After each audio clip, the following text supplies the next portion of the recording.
गोपाल भट्ट प्रिय पूज्य शालोत्ग्राम भवम श्यामं तनुं सुशोभम विभंगरम रूपम कल्वेणुवक्त्रम श्रीश्रीलराधारमणं नमामि। जन्माद्यस्य यतोऽन्वयादितरतश्चार्थे सुभिज्ञः स्वराट् तेने ब्रह्महृदायादिकवये मुह्यन्ति यत्सूरया तेजो वारिमृदां यथा विनिमयो यत्र त्रिसर्गो मृषा धाम्ना स्वेन सदा निरस्तकुहकं सत्यं परं धीमहि। मनोजवं मारुततुल्यवेगं जितेन्द्रियं बुद्धिमतां वरिष्ठं वातात्मजं वानरयूथमुख्यं श्रीरामदूतं शरणं प्रपद्ये।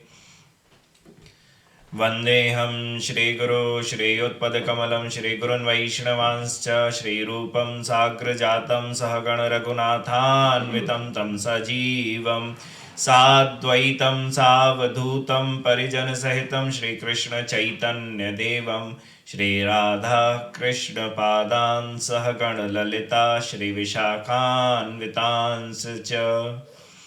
हरे कृष्ण कृष्ण कृष्ण हरे हरे, हरे राम राम राम हरे हरे।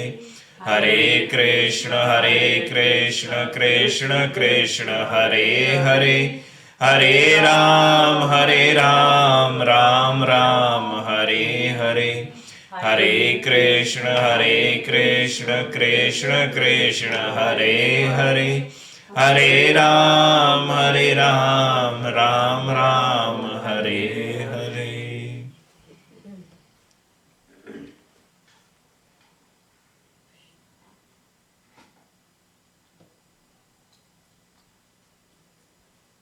जय जय श्री राधे, जय जय श्री राधे, जय जय श्री राधे श्याम।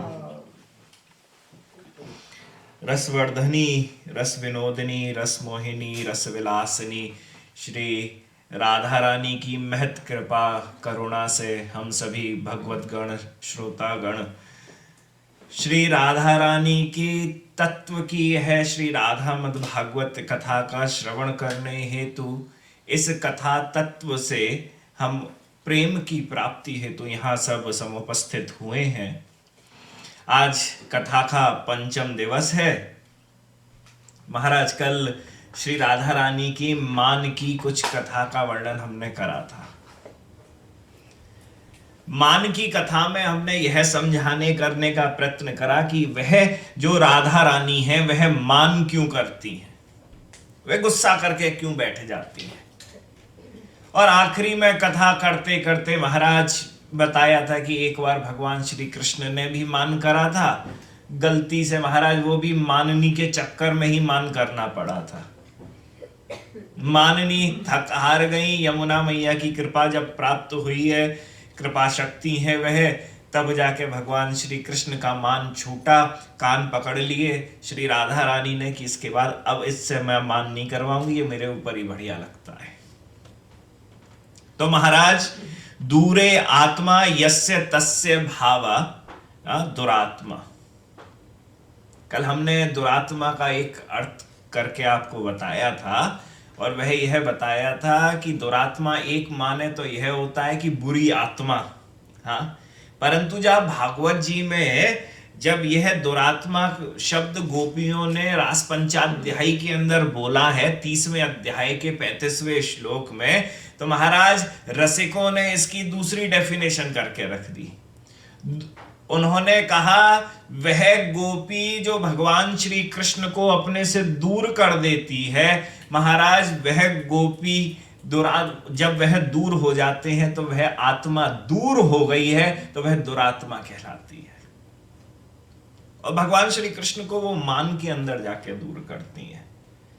और मान भी कैसा, देखो मान बहुत तरीके के हैं। हाँ, मान के ऊपर उज्जवल नीलामणि के अंदर भी कई तरीके के मान हमें मिले हैं, पर ये अभी इस समय का प्रकरण नहीं है कि मैं आपको इतना डीप पहले लेके जाऊं। आप बोलोगे महाराज जी अभी तक तो यार मान ही मान था, उसमें भी 10 तरीके के अलग मान, उन 10 तरीकों की अलग स्टोरियां। कथा की कोई समाप्ति होती नहीं है, परंतु जो बेस बनाना है आपका इस राधा कथा से कि प्रेम की प्राप्ति का और वह राधा रानी क्या है उनको समझाने का जो प्रयत्न हो रहा है, पहले थोड़ा बहुत यहाँ समझाएंगे। आगे कभी भी कहीं कभी फिर राधा कथा जब भी आयोजित हुई तो महाराज उसे और आपको और उस गहरे पानी में फिर लेके चलेंगे। तो मान मान एक ऐसी वस्तु है और एक ऐसा भाव है जो मेरी राधा रानी के पास ही है।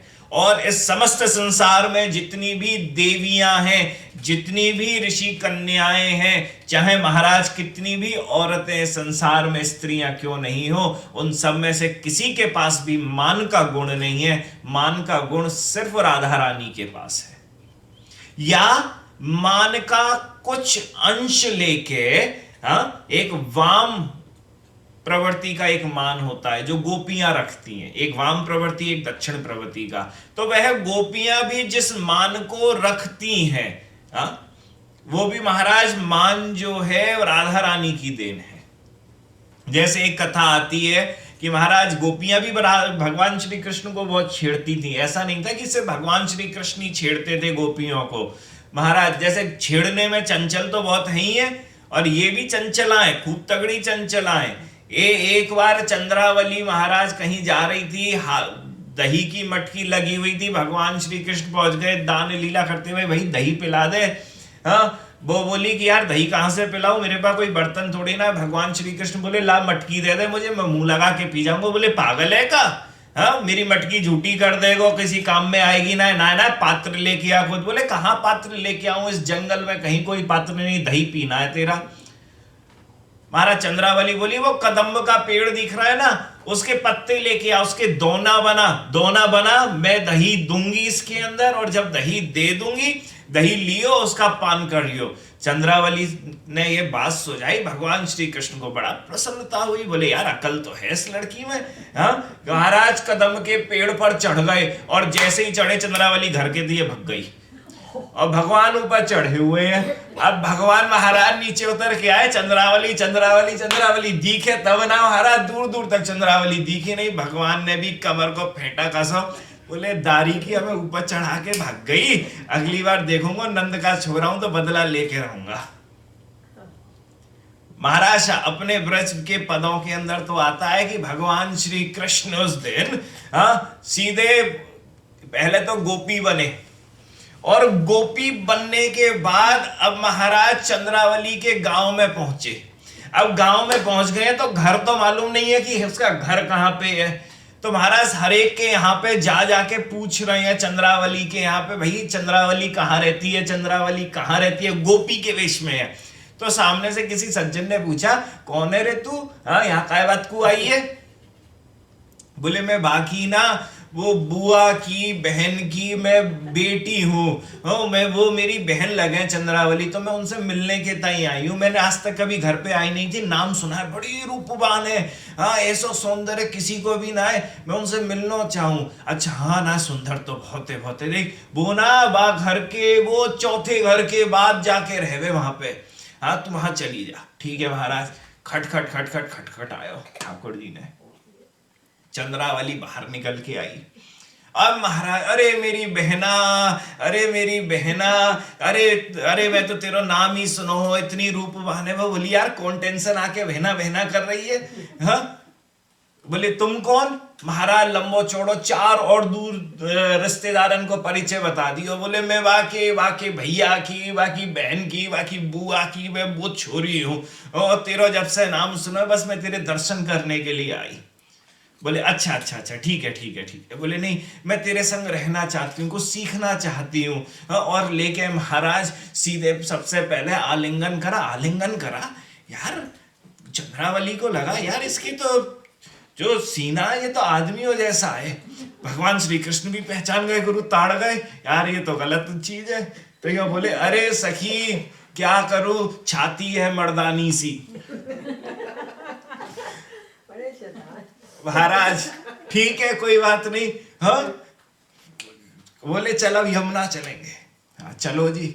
अब चाल को कहाँ बचा के जाते, सब पूरा शरीर तो ऐसो का ऐसो ही, मनुष्य आदमी की चाल हमेशा अलग होती है। चंद्रावली बोली यार तू ये आदमी जैसे कैसे चल रही है? बोले सखी मैं क्या करूं, चाल है मर्दानी सी।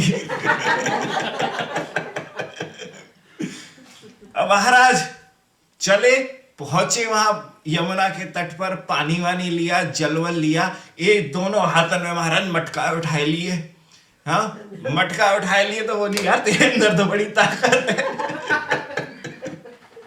तो बोले सखी क्या करूं, ताकत है मर्दानी सी। तो महाराज मटका भी ले लिए। ठाकुर जी वैसे पूरे गोपी दिख रहे हैं, पूरे भाव में गोपी दिखते हैं। हाँ कई रसिकों ने तो ऐसा लिखा है कि जब वह गोपी का वेश कर लेते हैं तो ऐसा नजर आता है कि यार ये राधा रानी तो नहीं खड़ी है। और राधा रानी कभी कभी जब वेश बना लेती हैं तो महाराज कई बार बलदाऊ भैया जैसी लगती हैं, गोरी है और महाराज नीलो नीलो सो कपड़ा पहने, और हमारे यहाँ तो गोरे दाऊ जी हैं। एक बार तो वो अटल वन में महाराज दाऊ जी को वेश धर के ही पहुंच गई। ओ भैया जा बार तो यार चंद्रावली बोली यार जी सखी बड़ी जोर की है। बड़े प्यार से जाके चाल अलग है तो कह दे मैं मर्दानी सी। टेंशन है गई। हाँ महाराज घर पे आ गए, लौट के घर पे आए, खाना वाना परोसा। महाराज खाना परोसा जी तो यार आदमियों की तरह से धे धे करके, आदमियों का खाना भी अलग होता है। बड़े बड़े महाराज गस्सा होते हैं, छोटा छोटी औरत खावे जी, बड़े बड़े महाराज फाड़ फाड़ के रोटी इनको खा रहे। गोपी बोली देखते हुए चंद्रावली यार ये तू आदमियों की तरह से कैसे रही है? बोले सखी क्या कहूं, भूख भी है मर्दानी सी। कंफ्यूज। यार चंद्रावली बोले यार ये इसे चक्कर क्या, ये है कौन है? हाँ पर समझ नहीं पा रही है। बोले नहीं पर कोई बहनी है। रात्रि को महाराज वहां पे सोने के लिए कर दिया, और ठाकुर जी भी महाराज उसे कमरा के अंदर ही खोले। बोले नहीं मुझे डर लगता है रात को तेरे संग संभव। महाराज रात्रि को कमरा के अंदर पहुंच गए। हाँ पहुंच गए। अब जैसे शयन पे आए ठाकुर जी ने अपना वेश उतारा, चोरी छोरी हमें ऊपर वहां पे पेड़ पे छोड़ के आ गई। अब कछु कह ना सकती, क्योंकि अगर चीख पुकार करे तो हमारा घर वाले बोलेंगे तूने बेडरूम में कहां से घुसाए लिया। कान पकड़ लिया चंद्रावली ने भी। हाँ तो महाराज सब पर गुस्से में होके बैठ गए, तो मेरे रूम तक कैसे आ गए, ये झूठ बोल के कैसे आए? हाँ मैंने मान करके रख लिया। वो नर्म ललित मान है, नर्म ललित मान। हाँ अंदर तो बड़ा प्रेम था, पर बाहर से वाम, थोड़ा सा वाम रूप था उसका, तो वह वाम रूप में वह मान करके बैठे मुंह फुला के। तो यह ललित की, यह मान की लीला बहुत चलती है। मेरा ठाकुर बहुत ऐसा चालू आदमी है कि कैसे भी लीला को करूं। एक बार जैसे चौपड़ को खेल हो रहे हो, महाराज चौपड़ को खेल है रो, तो भगवान श्री कृष्ण पहुंचे। भगवान श्री कृष्ण बोले यार चौपड़ में तो हमसे बड़ा कोई महारथी है नहीं है, और हम जब खेलते हैं तो अच्छों को हरा देते हैं। राधा रानी के सामने बोले ललिता वहीं पर खड़ी, वही ललिता सखी 1 सेकंड में चिढ़ गई। हाँ बोले वो तो राधा रानी की साइड की है, वो तो सुन भी ना सके। भगवान श्री कृष्ण इतनी बात कर रहे, बोले अरे जा तू घर जा, यहाँ पे तेरे मतलब की चीज भी ना है, तू हट जाएगा, मेरी राधा रानी के पास वह महारत है। बोले लगा ले शर्त। बोले लग गई जी, शर्त लगी इस बार। महाराज दोनों के बीच में बोले का लगेगी शर्त में? बोले भगवान श्री कृष्ण तो हमारा एटीट्यूड में आ गए, बोले तू जो बोल वो लगाए, ऐसी क्या बात करे? बोले अच्छा पहले बता फिर राधा किसकी शर्त लगाई? बोले राधा पहले। बोले क्या शर्त लगेगी? राधा रानी चुपचाप बैठी हुई है, ललिता भी महाराज ताब में आ गई। बोले तू जो बोल वही की शर्त लगे। महाराज राधा रानी वहां पे बैठी हुई है। भगवान श्री कृष्ण बोले यार जाकी नथ जो है ना चंद्रिका बहुत बढ़िया है। हाँ पूरा हमारा आधा चेहरा ढक के रखती है चंद्रिका, उनकी नोज रिंग जो है। और महाराज बोले जय के ऊपर शर्त लगेगी। हाँ बड़ी नाकदार बने और बड़ी नाक को यो यो दिखाते हुए चले, जय की नाक ही लेके जानी है मुझे। हाँ सब ले जाऊंगा मैं उठा के। ललिता बोली चल लगी शर्त, क्या बात करी तूने? हाँ नाक की लड़ाई सही, हाँ तू क्या लगाएगा अपने जब चौपड़ के खेल में? बोले अपने कुंडल लगा दूंगा। ललिता बोली कंपेयर करो है कभी तूने? हाँ कैसी महाराज कितने की जे नथ है और कितने के कुंडल है गरीब दावत सन के संग ना लगाए, समानता वाली लगा। बोले अच्छा समानता वाली, मेरा मुकुट ले ले, मेरे मुकुट की लगा ले। ललिता बोली अबे तू तो बहुत गिरो भय इंसान है, मोर की पूछ को लगा लो चाहे। अब मोर की पूछ, मोर की पूछ पूछ नहीं लगेगी, मोर मुकुट है ना भैया धारण। अब बोले मोर की पूछ, राम राम भाई मोर की पूछ नहीं लगेगी। तो काय लगाए बता भाई, हमारे पास तो है ना, हम तो बनमाली हैं। हाँ ऐसो हम कजू रखे थोड़ी ना, महंगे महंगे कपड़ा पहन के चले। ललिता बोली तेरी मुरली की लगेगी। ना ना मुरली की ना लगाऊंगा, जही से तो मैं तीनों संसारों को कंट्रोल करता हूँ, इसी से तो अपनी राधा को बुलाता हूँ फोन करके। हाँ महाराज जही चली गई तो फिर कैसे बुलाऊंगा, कैसे लीला करूंगा, गैयन को हाँकूंगा, सब जही सही हुए। बोले नहीं लगेगी तो इसकी लगेगी, नहीं तो तू घर जा। महाराज दोनों के बीच में बढ़िया वहां दाप फिट है गए, और जे भी ताम में आके बोले अरे लगा दे यार क्या रही, हाँ देख लेंगे हम भी कम है का। महाराज दोनों के दोनों बैठ गए। पहली बारी किसकी आए? हाँ तो उसमें महाराज सम और विषम का गेम होता है। हाँ एक क्या कहते हो इवन और ऑड नंबर का चौपड़ में। हाँ तो जिसे चौपड़ हमारे यहाँ चौसर कहते हैं। हाँ दीपावली पे खेला जाता है, या फिर ये महाभारत में कौरवों आदि ने खेला है। ब्रज के अंदर चौसर लीला राधा कृष्ण के संग बहुत होती है।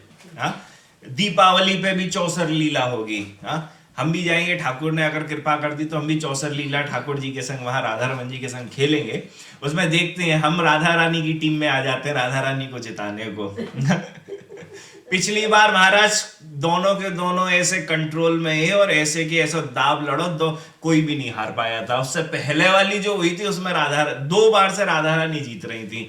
2013 वाली में तो दोनों ने आंकड़े फेट कर दिए, बोले हारनो ना है, क्या बात कर दी, 2 बार हार रहा हूं मैं। हाँ जहां पर देखें कौन हारे और कौन जीते चौसर लीला में। यहाँ पे ऑड और इवन, ऑड नंबर ले लिया भगवान श्री कृष्ण ने, इवन नंबर ले लिया राधा रानी ने। हाँ और ये गेम होता है कि देखो अगर ये ऑड, अगर मेरे पास इवन नंबर है और मैंने चल दिया और मेरे पास इवन आ गया तो मैं जीत जाऊंगा। मैं उस समय पे जीत जाऊंगा। तो महाराज पासे लिए राधा रानी ने फूक मारी, भगवान अपने सूर्य देव को स्मरण करो, और लेके खट्टे सीना चल दियो। और जैसे ही चला है महाराज उसी समय इवन नंबर 10 नंबर आ गए। तो गोपियां बोली अयो लाला जरा गिनियो जरा कितने हुए कितने। हाँ महाराज भगवान श्री कृष्ण बोले अबे यार मुरली तो गई याद। तो महाराज गिन रहे हैं या उंगली रख के 1 2 3 4, और महाराज एक पासा रखो भाई उंगली से खट्टे सीनों सरका के ऑड नंबर कर दियो। हाँ अब वो जो 10 है वो है गए 9। हाँ और गिन के बोले 9 है यार, 10 तो है ही ना है, तुम्हें तो गड़े थोड़े तावे भी ना है। गोपी ने एक ने देख लियो, बोले अबे छोरा तू का समझे हमारी आंखें वाके ना है का? हाँ भाई आंखें फूट पड़ी है का? हाँ तूने बाप वो वाले हिलाई गोट। हाँ तू नंद को छोरा ना है, तू तो चोर आदमी है, तेरे संग हम गेल वेल ना खेलेंगे ये। अरे भैया हाँ अरे ना ना कैसे है, मैंने नहीं कुछ करा है। बोले हम तेरे बारे में सब जानते हैं, तू बहुत बड़ा धूर्त आदमी है। हाँ तेरे संग कोई खेल वेल नहीं होगा, खेल खेलना है तो खेल की तरह से खेल। हाँ तू मुरली हार चुका है, 10 के 10 पॉइंट आए। हाँ महाराज 10 के 10 पॉइंट आए।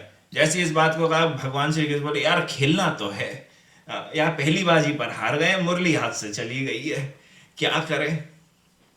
ठाकुर जी बोले ना है हम तो जरा देख रहे तुम्हारी आंखें सतर है कि ना है, सीसीटीवी की तरह हमको देख रही है कि ना है देख रही। हाँ वो तो हम तुम्हारी देख परीक्षा ले रहे हैं ना, तुम बड़ी बढ़िया बैठी हुई हो, चौकन्नी हो बिल्कुल। हाँ खेल में कोई अब गलती चीटिंग वीटिंग नहीं होगी, मेरी तरफ से भी देखती रही हो।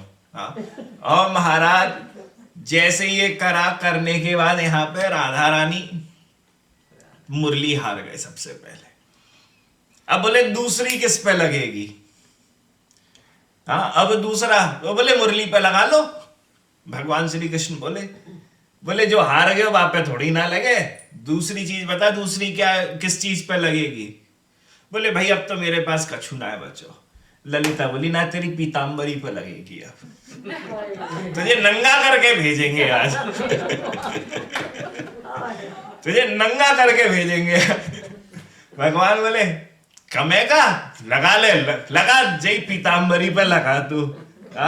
जीती मुरली जीती राधा रानी ने, जीती मुरली जीती राधा रानी ने महाराज फिर दोबारा यहाँ पे दाव लगा दिया। अब फिर से भैया जीत चुकी तो फिर से बारी नहीं की, और इनकी बारी, और इन्होंने हाथ पे लिया। फिर से महाराज वह पासे और पासे लेके सूर्यदेव को स्मरण करके, हे सूर्यदेव जय हो, चल दिया। फिर से इवन नंबर आ गया और राधा रानी जीत गई। अब तो महाराज गोपियां उनके ऊपर चढ़ गई ला पीताम्बरी दे और भगवान भागे, ना ना मेरी इज्जत है, मेरी इज्जत है। और महाराज बोले नहीं कोई इज्जत नहीं, राधा रानी इतने में मान करके बैठ गई। शर्त लगाई थी, शर्त लगाई है, नहीं मैं बात नहीं करूंगी, खेलना है तो खेल की तरह से करो। बोले यार नंगे होके जा रहे हैं, कपड़े भी उतर गए, मुरली भी छिल गई। वहां पर मान करके बैठ गई इतने में कि भैया तूने पीताम्बरी नहीं दी है। राधा रानी को जरा सा वो चाहिए, जरा सा मूड कि महाराज कहा ठाकुर जी ने इधर उधर की लीला करी, ठाकुर खट्ट सीना बैठ जाए, अब हम बात नहीं करेंगे तुमसे। और ठाकुर जी को इतना परिश्रम करना पड़ता है जितना तुम्हारा राक्षस को मारने में भी नहीं करना पड़ता। यहां पर एक यह लीला, एक और ही होली की लीला। राधा रानी और भगवान श्री कृष्ण के संग होली चल रही थी।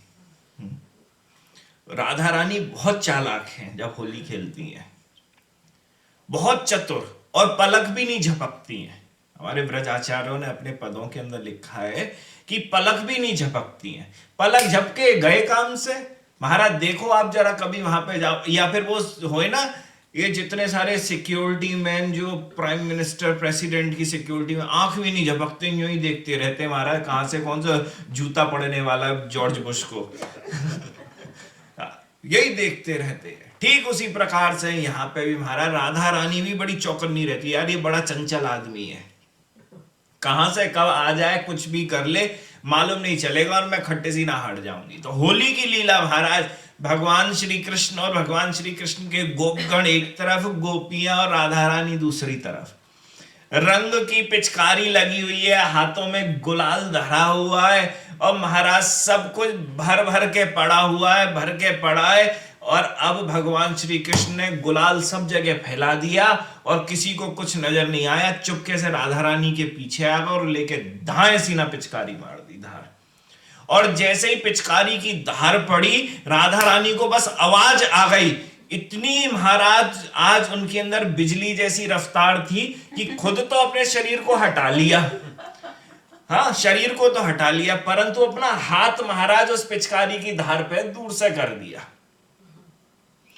पिचकारी की धार पे जैसे ही दूर से करा, महाराज वह धार यहां पे पड़ी, और धार पड़ने के बाद उसकी कुछ बूंदें उनके चेहरे पे आ गई, और भगवान श्री कृष्ण बोले मैं तो होली की लीला जीत गया।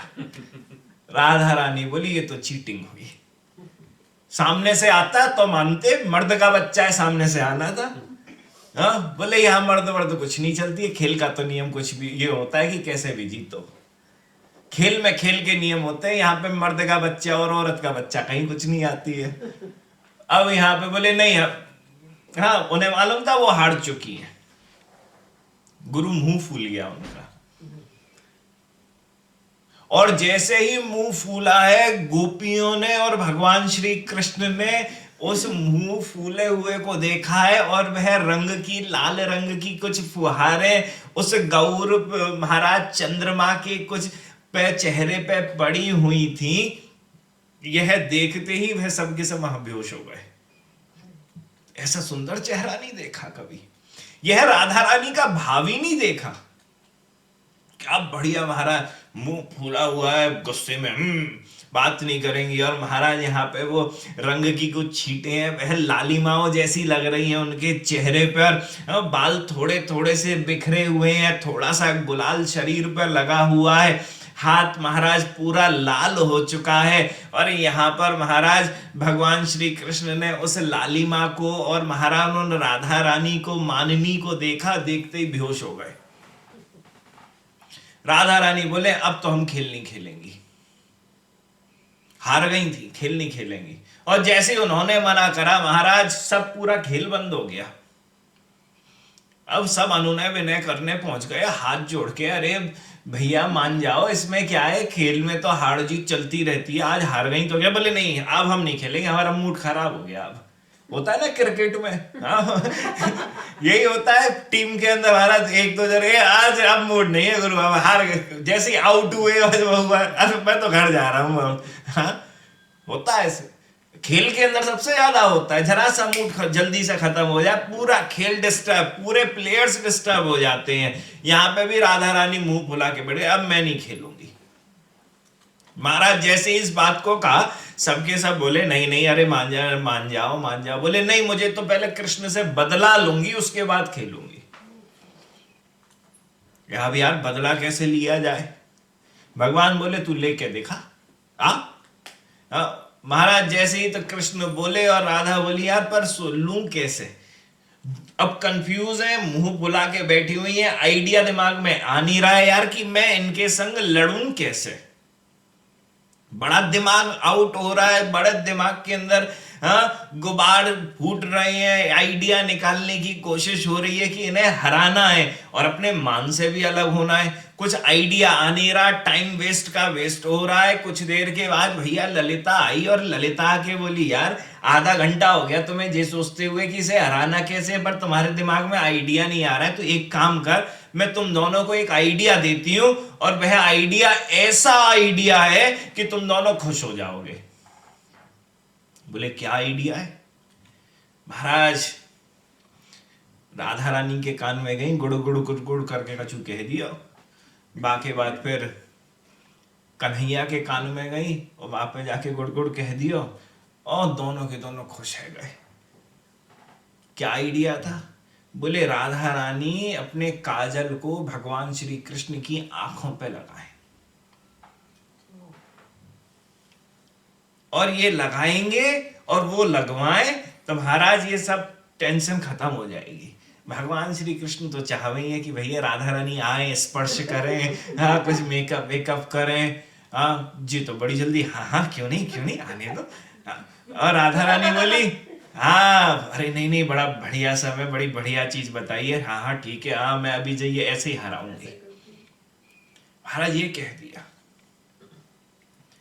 ये कहने के बाद दोनों की बात है गई, दोनों को चबूतरा पे बैठाया हो गया। चबूतरा पे बैठाने के बाद महाराज राधा रानी भी बड़ी चालू है, बहुत चालू है। हाँ अभी तक तो मैं तुम्हें उनकी मीठी मीठी बात बता रहा हूं, अब सुनियो इनकी यहाँ पे चालबाजी।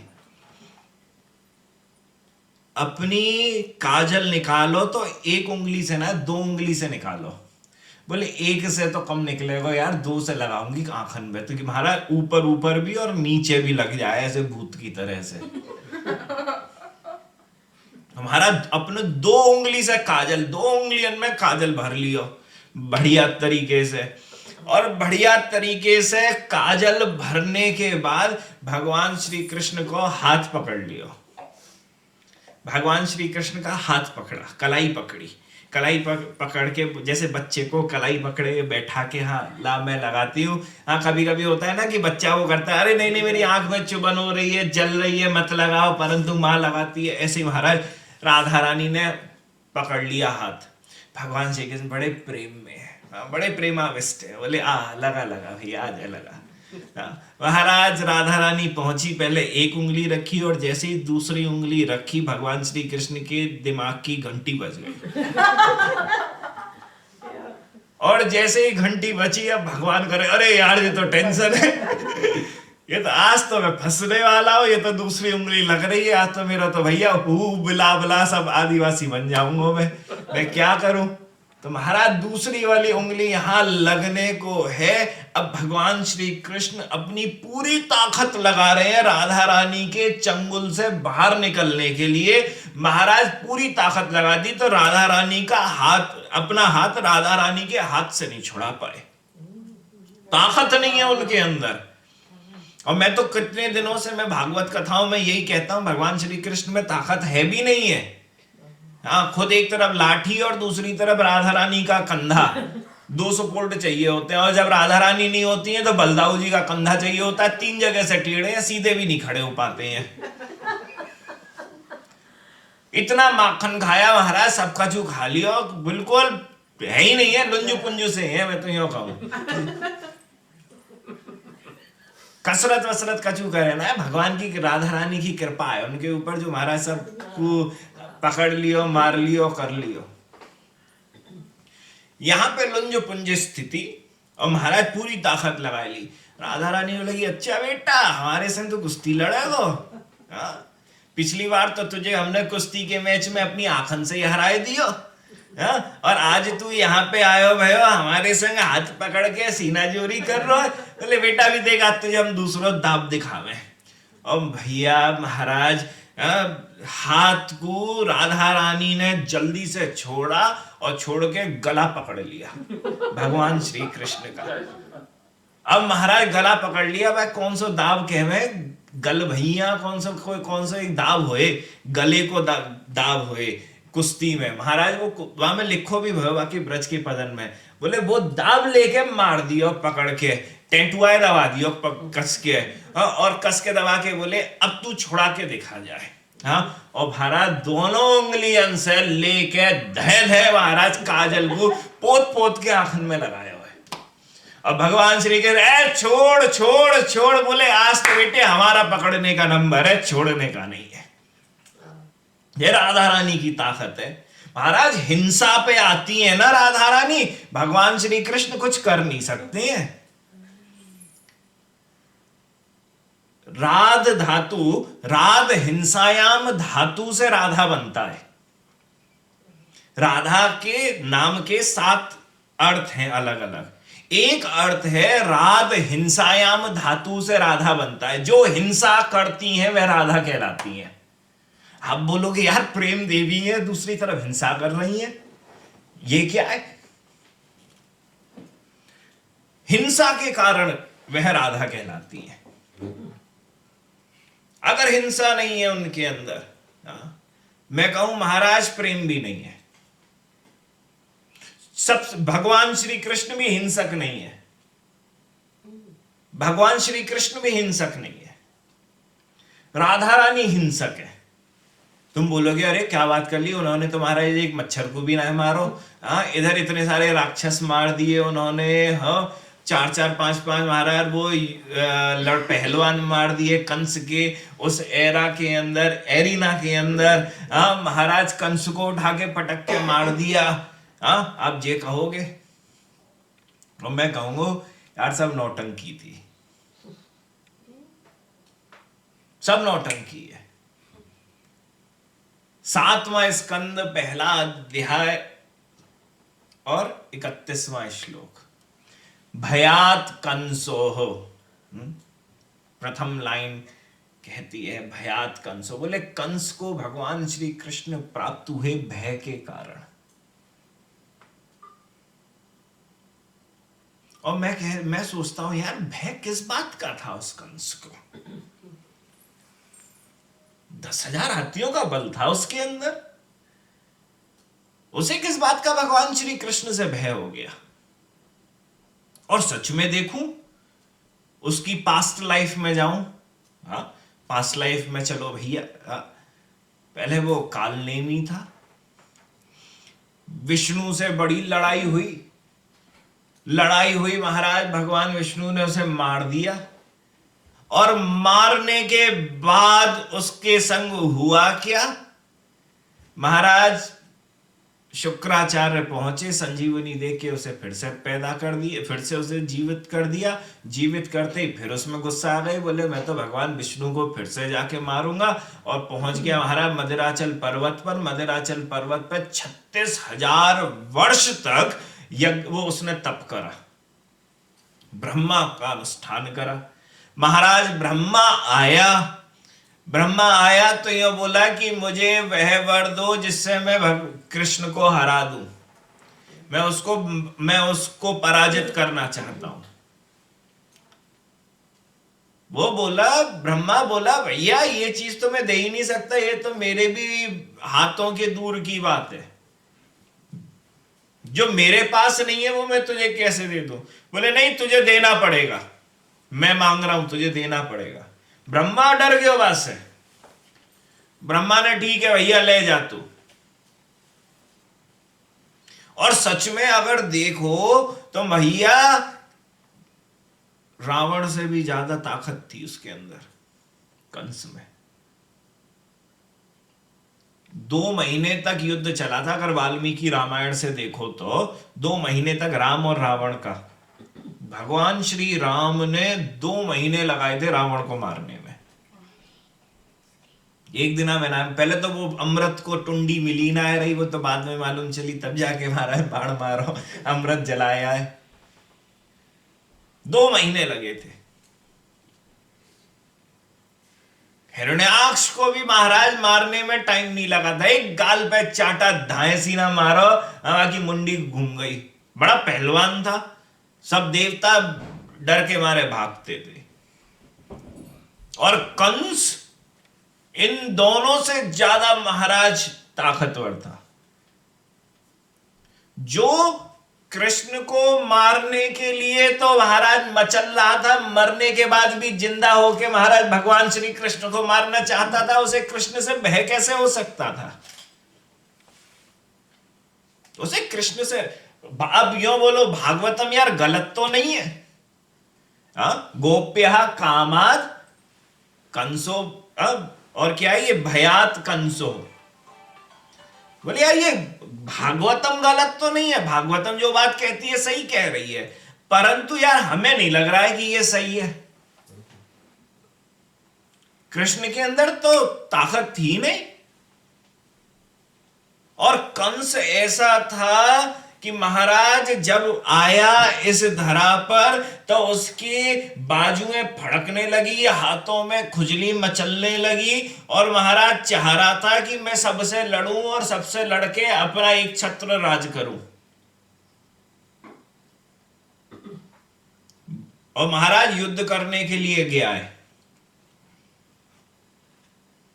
और युद्ध करने के लिए गया तो सबसे पहले तो उसने जाके भैया विविध से युद्ध कराए। यह सुग्रीव का मंत्री था पिछले उस त्रेता युग में, और महाराज ये खूब लड़ा था, लड़ने के बाद भी इसकी भुजाएं अभी भी फड़फड़ा रही थी। बोला अभी तक ऐसा कोई शूरवीर नहीं मिला जिससे मैं लड़ूं। विविध से जाके लड़ा है, और महाराज विविध को इतना मारा, इतनी धोबी पाट मारी है कि बाकी 206 की 206 हड्डियां तोड़ दी। और जब वो खड़ा भी नहीं हो पाए, बोल भी नहीं पाए, तब महाराज कंस की उसने दासता स्वीकार कर ली। बोले नहीं, वो जितनी भी तड़पन थी ना कि मैं कोई शूरवीर ही नहीं है, तुमने सब ढीली कर दी, मैं तुम्हारी दासता लेना चाहता हूं। कंस बोला यार मुझे तो अभी भी, मेरी तो खुजली अभी भी नहीं मिटी है, मुझे तो अपनी खुजली मिटानी है। कैसे मिटाऊं? महाराज ढूंढ रहा है, भाग रहा है, कहां किससे लड़ूं, किससे लड़ूं। अघासुर के पास अघासुर मिल गया, महाराज अघासुर से लड़ना चालू कर दिया। और अघासुर से जब लड़ना चालू करा महाराज, अघासुर को तो मैंने ऐसे उमेट के अपने गले में माला की तरह से डाल लिया। अघासुर बोलो भैया तू जो बोलेगा वो मैं कर दूंगा, बस मुझे अपने गले से उतार ले। उसके बाद महाराज बकासुर मिला। बकासुर को भी ऐसी पटकनी दे दे के महाराज मार के रख दिया, वो भी सब भूल गया था। और बकासुर तो वो था जिससे सब देवता थर्राते थे, सब देवता डरते थे। उसे भी पकड़ के महाराज अपने काबू में कर लिया। पूतना आ गई लड़ने को, बहन बकासुर की। बोले अरे तूने मेरे भाई को पछाड़ के मारा है, तुझे मैं मार दूंगी। बोला सुन लाली, तू स्त्री है, तेरे संग हम नहीं लड़ेंगे, बहन बनना है तो बहन बन ले। ठीक है जी, बहन बन जा। महाराज उसे बहन बना लिया। आगे बोले अभी भी मेरी खुजली नहीं मिटी है गुरु, अभी भी खुजली मिटनी चाहिए। कहा भैया कैसे खुजली मिटे, जितने राजा है सबन को हराए दियो।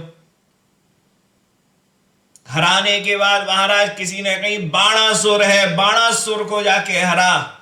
महाराज बाणासुर की बात आई, बाणासुर के पास पहुंच गया। बाणासुर के पास जैसे ही पहुंचा है, बाणासुर ने को ललकारा है। बाणासुर बोला यार तू मेरे पैर को तो पहले हिला के दिखा दे। बाणासुर ने खट्ट सीना महाराज पैर धरती पे मारा। महाराज पांचों सातों इन पाताल में जाके अंदर धस गया उसका पैर। बोले मेरा पैर तो हिला के दिखा तू।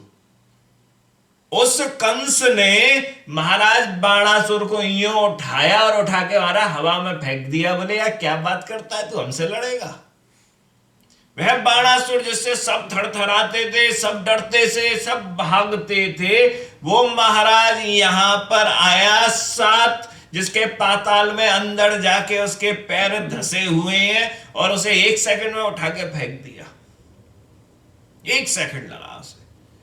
महाराज ये जहां मरा इसने, हे शिव मुझे बचाने आओ, जी तुम मार रहा है मुझे। भगवान शिव आ गए बचाने के लिए। अब भगवान शिव बोले भैया काय बात को दोनों आपस में मर रहे हो, तुम दोनों एक दूसरे को नहीं मार पाओगे, तुम दोनों को बस एक ही आदमी मारेगा जो भी होगा। जो तुझे मारे वो इसे मारेगा, जो इसे मारेगा वो तुझे भी मारेगा, तुम दोनों नहीं मर पाओगे। दोनों भाई भाई बन गए। इंद्र महाराज जो स्वर्ग के ऊपर चढ़ाई कर दी, इंद्र का वज्र महाराज कभी खाली नहीं जाता है। और हनुमान जी की ठुड्डी पे भी निशान आ गया था सिर्फ इंद्र के वज्र के कारण। जब इंद्र ने अपने वज्र को उसके ऊपर चलाया, कंस के ऊपर, तो शास्त्र के अंदर लिखा है कि उसकी सब धारें टूट गई, सब धारें टूट गई। और कंस ने महाराज ऐरावत हाथी के संग उस इंद्र को, उसकी महाराज ऐरावत हाथी की वो सूंड को पकड़ के घुमा के दूर पटका। बोले अबे तेरे जैसे तो हमने रोज देखे हैं। इतना बल। वह भी हाथ जोड़ के आ गए सब।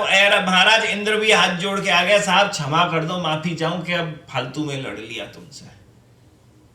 कोई देवता उससे नहीं जीत पाया। यार उसे कैसा भय होगा वो छोटे से बच्चे से जो 7 साल का, 7 दिन का है, या जो अभी पैदा हुआ है, या 11 वर्ष का जो महाराज वहां पे गया, मथुरा गया हुआ था। और यहां पे भागवत जी कहती है वो सो नहीं पाता था रात भर, महाराज डर भय उसे लगा रहता था। और डर में है ना वो कृष्ण को ही देखता रहता था, वो कृष्ण का चिंतन करता रहता। अरे सब बात झूठ है। कंस को डर ही नहीं था भगवान श्री कृष्ण से। जो इतना पराक्रमी, जिसके अंदर इतनी ताकत होती है, यार चींटी से डर सकता है क्या? और मैं चींटी क्यों कह रहा हूं, वो इस वजह से कह रहा हूं, राक्षस कभी भगवान को भगवान थोड़ी ना मानते हैं। जो बलशाली होता है वो महाराज दूसरा कोई भी हो, हमारा होगा तो अपने घर को प्राइम मिनिस्टर, हाँ महाराज पकड़ के आपको टैटू का दबा दे में। बोले वह व्यक्ति जिसके अंदर 10,000 हाथियों का बल, जो रावण से भी ज्यादा महाराज बलशाली, जो हिरण्याक्ष से भी ज्यादा बलशाली, हाँ उस कंस को कृष्ण से भय, यार बात पचती नहीं है कि कृष्ण से भय होगा। फिर हमने यार जरा थोड़ा सा सोचा, नहीं ये कृष्ण से भय हो कैसे सकता है? मैंने कहा ये ना भय एक कारण से होगा। राध हिंसायाम धातु से राधा बनता है, और राधा रानी के चक्कर, राधा रानी की शरण इन भगवान श्री कृष्ण ने ले रखी है, और इसके कारण से वह डरता है। मैं इसे भी प्रूव करूंगा, हेंस इट इज प्रूव्ड करके जाऊंगा, और अगर टाइम नहीं मिला तो कल करूंगा। ये आश्चर्य की बात है भाई। आत्मा का आश्रय ले रखा है ना भगवान श्री कृष्ण ने। आत्म राम है, अपनी आत्मा में रमण करते हैं। रमा में रमण करने वाले राम कहलाते हैं, और राधा में रमण करने वाले राधा रमण कहलाते हैं। शेल्टर तो उन्होंने ले रखा है। और किसका शेल्टर था उनके पास? हिंसा करने वाली राधा रानी है। और कंस भी डरता था। और किस वजह से डरता था? राधा रानी के चक्कर में डरता था। बड़ी कंफ्यूजन थी वहां पे। महाराज इतना भी डरता था कि वह वृंदावन नहीं आया था।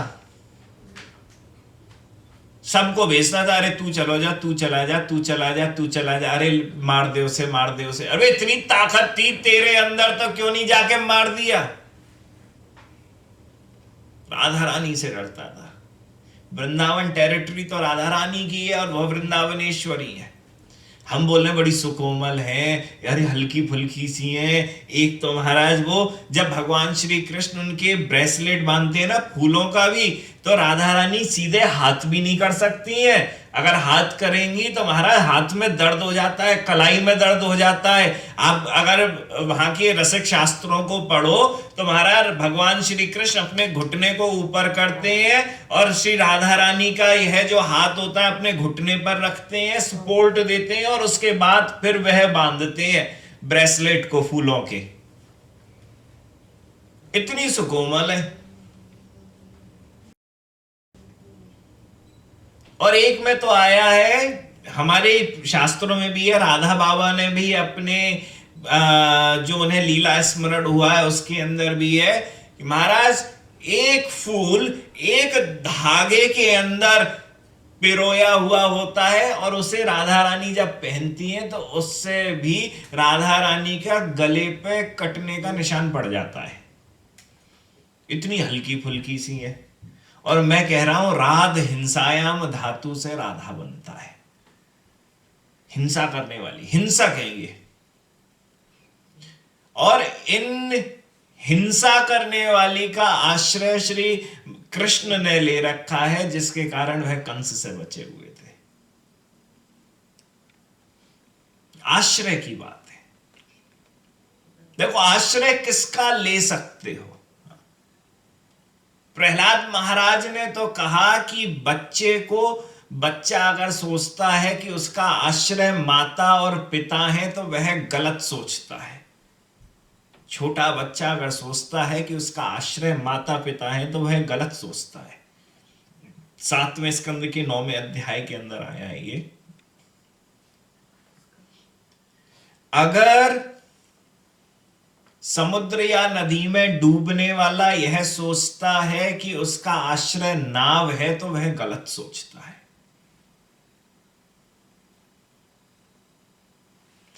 हर व्यक्ति का सिर्फ एक ही आश्रय है और वह है आश्रय उन भगवान श्री कृष्ण का। अगर उनका आश्रय नहीं लिया महाराज फिर तो तुम्हारे पास नवग्रह भी तुम्हारे सब। मैं कहाँ ब्रैम्पटन की तरफ था जी, देखता था भैया सबसे ज्यादा भीड़ मंदिरों में कब होती थी? या तो मंगलवार हो या शनिवार हो। कोई शनि उतार रहा है, कोई मंगल उतार रहा है।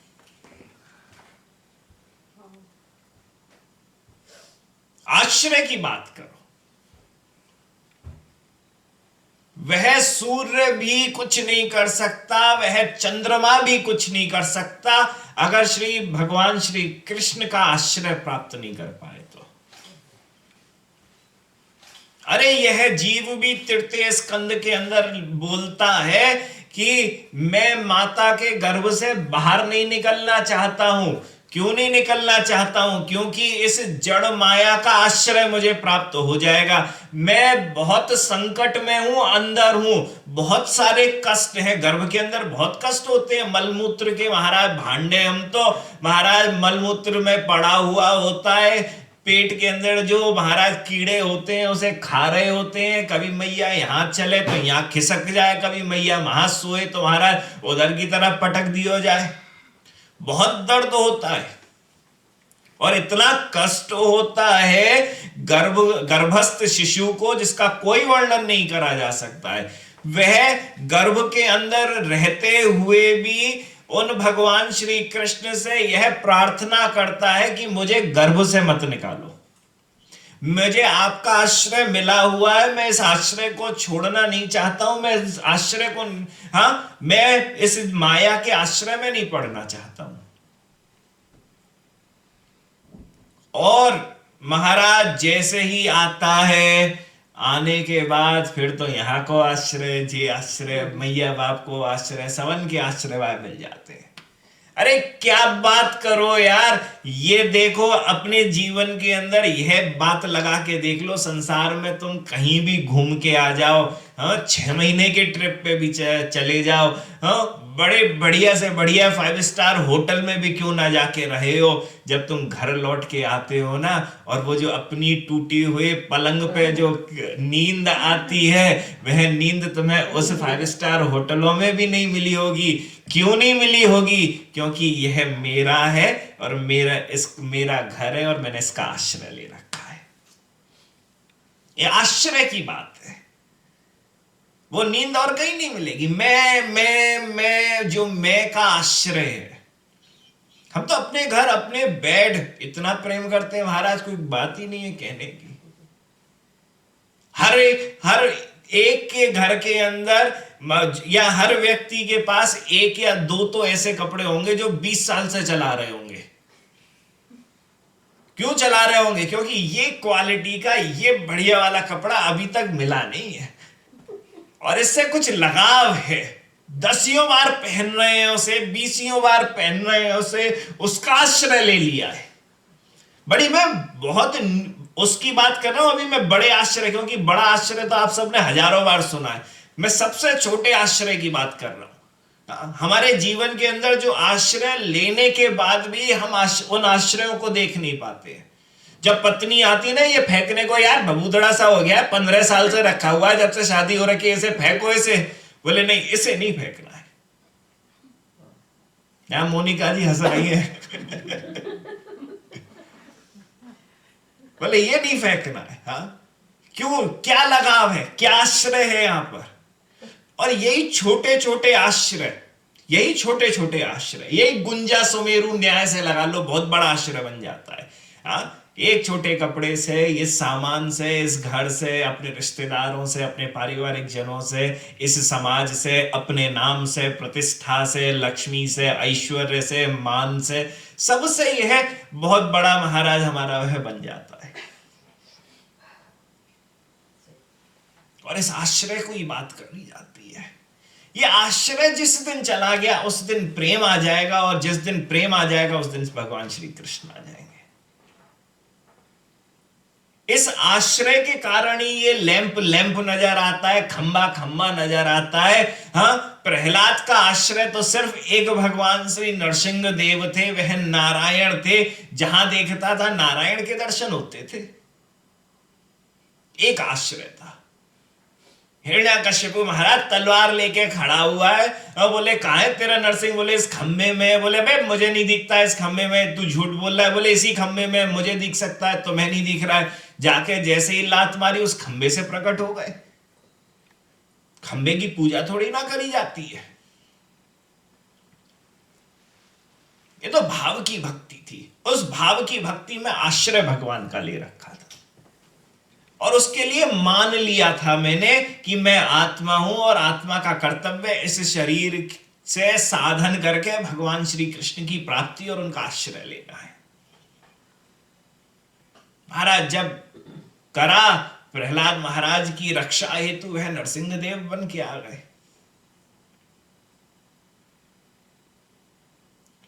भैया अगर समुद्र मंथन की लीला आप सबने सुनी हुई है, चंद्रमा मनुष्यो जात, चंद्रमा तो भैया भगवान का विश्व रूप का वह मन है, परंतु जैसे ही अलग हुआ भगवान से और वहां पे देवता बन के लाओ भैया मुझे जरा थोड़ा सा अमृत पिला दो, अमृत पिला दो। भगवान का शेल्टर छोड़ दिया अमृत पीने के लिए सूर्य और चंद्र ने। और सूर्य और चंद्र ने जैसे ही छोड़ा, छोड़ने के बाद महाराज वहां लाइन में बैठे हुए थे और राहु और केतु वहां पे, वो राहु वहां पे आ गया। जब गला कैसे कटा है मालूम है? ये चंद्र और सूर्य ने पहचाना ये राक्षस है और मोहिनी से कहा, यार ये राक्षस है, इसे तुम इसे गलत पिला रहे हो, इसे नहीं पिलाना है। और जैसे इस बात को कहा है महाराज, मोहिनी से उन्होंने सुदर्शन चक्र चलाया और उसको मार दिया है। और महाराज वह राहु और केतु बन गया, और राहु केतु बन गया। बोले बेटा तुम दोनों को ही नहीं छोड़ूंगा, तुमने मेरा भांडा फोड़ा था। ये ग्रहण क्या लगते हैं?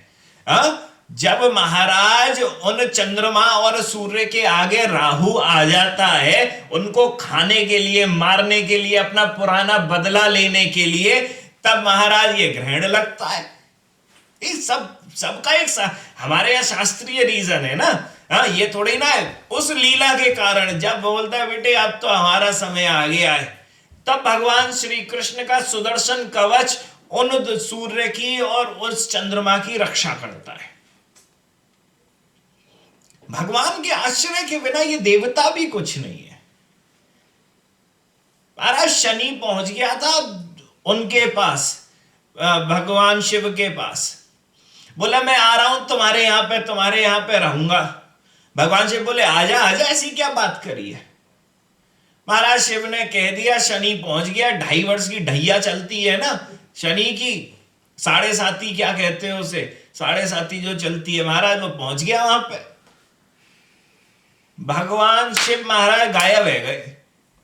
अब तो उस कैलाश में हर जगह पे जाके ढूंढे, हर जगह पे जाके देखे, यार ये शिव गए कहां, शिव गए कहां, शिव दिखे ही नहीं।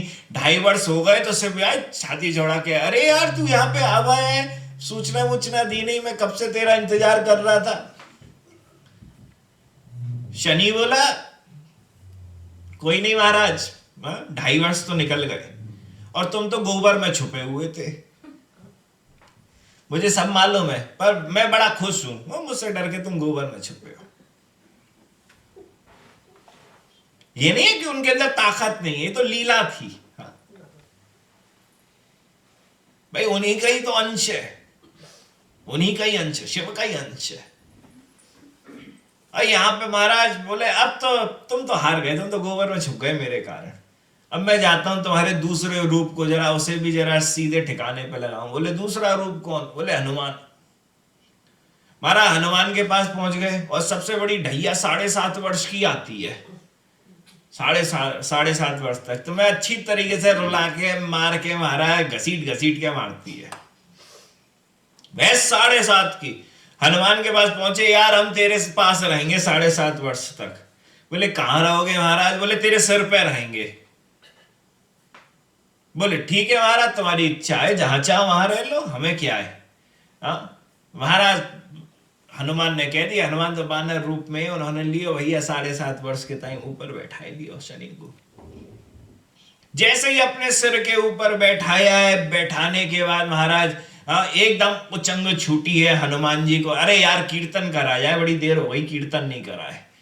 एक पर्वत रखा हुआ था, उस पर्वत को उठाया महाराज, अपने सिर पे रख लिया और सिर पे पर्वत को मुकुट की तरह से रखने के बाद और हनुमान जी ने कीर्तन चालू करा। बीच बीच में उचंग छूटती तो महाराज जैसे हम सब महाप्रभु के भक्त उछलते हैं वैसे उन्होंने उछलना चालू करा। और जब वो उछल रहे थे तो उनका मुकुट भी उछल रहा था और बीच में शनिदेव थे पिसे चले जा रहे थे, धम धम धम धम पड़ रही थी। शनिदेव बोले वे यार कहाँ फंस गया मैं, मेरा कचूमर निकले जा रहा है इस बीच में यहाँ पे।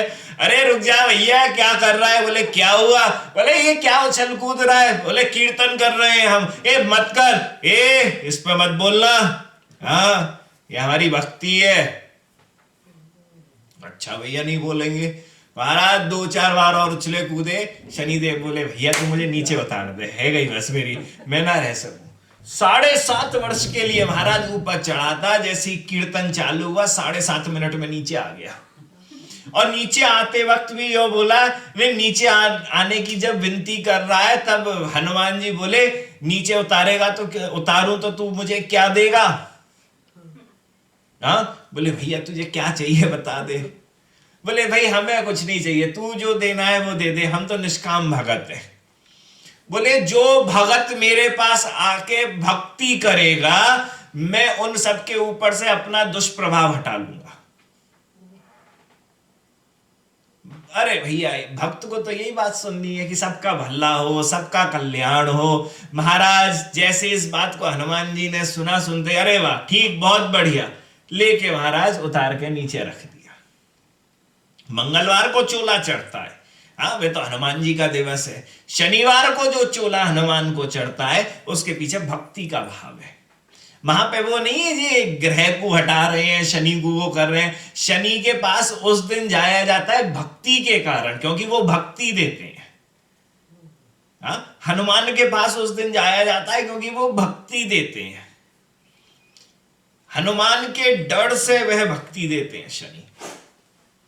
तो ये तो भाई वहां पे हनुमान को डर नहीं था ना। क्यों डर नहीं था? आश्रय एक ले रखा था। इसी आश्रय के कारण ही तो यार, जब ये देखा गया ना सोने की बड़ी लंका है, सब कुछ सोने का है, उस लंका के अंदर जब हिरण आया, भैया हिरण आया तो भगवान श्री राम को लगा यार इसका ये जो हिरण आया ये कितना सोने का है, जरा देखूं तो सही। तो भाई सोने को देखा कैसे जाता है? सोना कितना शुद्ध है कैसे देखा जाता है? या तो घिस के, शास्त्र बताता है, या तो घिस के देखोगे, उसे पत्थर पे घिसोगे, या फिर महाराज उसे छेद करके, महाराज उसे छेद करोगे अंदर का, उसे उसके बाद देखा जाता है। तीसरा, उसे जलाकर, तपाकर, उसे जब तपाओगे तब जाके मालूम चलेगा वो सोना कितना बढ़िया है, कितनी कसौटी पे खरा उतर रहा है। और चौथा, ताड़न, उसे मार मार के, पीट पीट के, हाँ पीट पीट के। यहां पे महाराज जैसे ही सोने का वह आया मृग, आते ही भगवान श्री राम बोले यार चेक करना चाहिए कितना सोना है, कितना खालिस सोना है। लेके खट्ट सीना तीर मारा उसे, और मारते ही वो हे राम हे राम हे राम करता हुआ मर गया। भगवान श्री राम पहुंचे, अरे यार नकली सोना ने। जब हनुमान गए हैं वहां पे पहुंचते ही अब सोचने लगे यार इसने तो मेरे भगवान श्री राम के पास सोना भेजा था, नकली था, मैं अब इसके पास आके देखूं इसका सोना कैसा है। इसका, हाँ, हनुमान वहां पे उसका सोना देखने पहुंचे। और जैसे ही पहुंचे तो भैया हनुमान उस समय पर बिल्कुल पीले लगते थे। हाँ पीले लगते थे, वह भी सोने के समान लगते थे। अब महाराज तो जैसे ही रावण को पता चली तो रावण ने सोचा कि जैसे मैंने सोना भेजा था, ला मैं देखूं कि जो राम का सोना है वह कैसा सोना है। हाँ महाराज राम को वो हनुमान को पकड़ लाए, और हनुमान को पकड़ के लाके महाराज उसकी पूंछ में आग लगा दी, सोना चेक करने के लिए कितना खालिस सोना है। और जैसे ही पूंछ में आग लगाई, पूंछ पे आग लगाने के बाद ही अब हनुमान बोले यार तूने गलती कर दी। हाँ हम तो खालिस सोना है क्योंकि शेल्टर हमने एक का ही ले रखा है। हाँ बोले हम तेरे सोने को देखते हैं। और महाराज निकले और निकल के पूरी उस लंका के अंदर जाके, जैसे ही स्वर्ण की बनी हुई वह दीवारें थी, सब स्थान थे, जाके देखा। देख के महाराज पूंछ की अपनी आग उस पे जैसे ही छुपाई, उस पे आग लग गई। बोले यार बड़ा बेकार सोना है, सोने में कभी आग नहीं लगती है, सोना तो पिघलता है। और पर हमने सुना है लंका तो जल गई थी, यार लंका जलेगी कैसे? बोले यार तेरे यहां का सोना जो है ना वो बड़ा कच्चा है, असली नहीं है। असली सोना व्यक्ति तब बनता है जब भगवान श्री कृष्ण का आश्रय प्राप्त कर लेता है। परंतु हम कितनी भी चेष्टाएं कर लें, हमारे अंदर एक भगवान का आश्रय नहीं है, हमारे पास अन्य अन्य श्रेय हैं, एक का आश्रय नहीं है।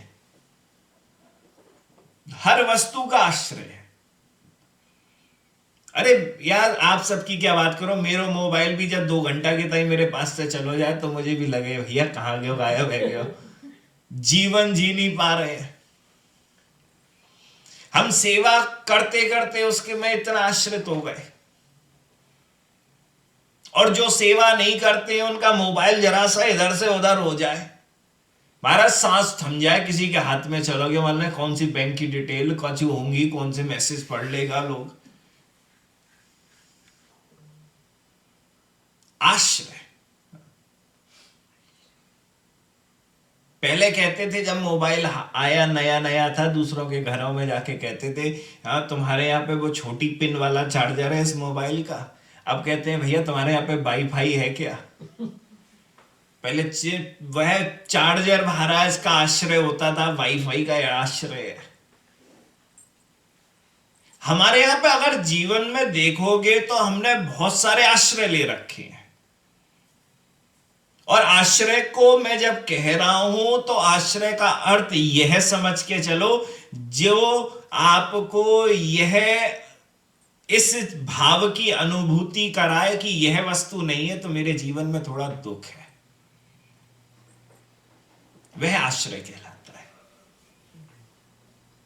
ये वस्तु अगर मेरे जीवन में नहीं है तो इसकी एब्सेंस के कारण मेरे जीवन के अंदर दुख है, यह महाराज कहलाता है आश्रय। तो आप स्वयं इस चीज को देखो महाराज की आपकी एक लिस्ट बनाओ, मेरे जीवन के अंदर कौन कौन सी चीजों का से आश्रय है और कैसे वह चीज या तो कृष्णात्मक हो जाए, कृष्ण रूपी हो जाए, या फिर महाराज उन सब का आश्रय छूटे कैसे।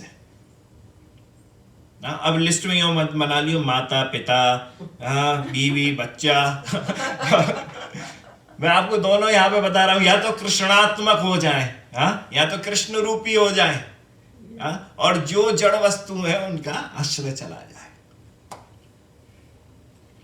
जब यह हो जाएगा तब महाराज कल की लीला चालू होगी, जब हम आपको बताएंगे कि राधा रानी का हिंसा तत्व क्यों है और किस कारण से वह कंस डरता है। आज के लिए तो जय जय श्री राधे, जय जय श्री राधे, जय जय श्री राधे श्याम।